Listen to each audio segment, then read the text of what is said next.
ठाकरेंचा पक्ष पूर्ण मराठवाड्याचा फक्त एक जागा आहे. मराठवाड्यात एक आली, महाराष्ट्रामध्ये सगळ्या मिळून 9 जागा काहीतरी आलेल्या आहेत.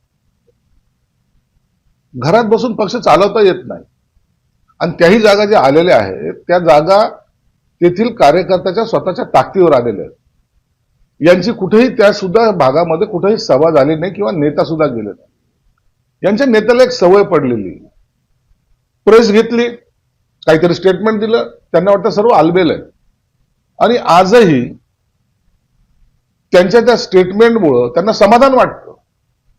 आम्ही किती चांगलं बोललो, आम्ही कसं टीका केली, आम्ही कसं टोमणे मारले, याच सगळ्या कल्पनेमध्ये किंवा या सगळ्या धुंदीमध्ये त्यांनी त्यांचा पक्ष हा आता रसातळाला नेलेला आहे. जे निवडून आलेले आहेत 8-9 ते सुद्धा त्यांचे जर त्यांना विचारलं तर ते म्हणतात की आम्हाला यांच्याबरोबर राहायचं नाहीये.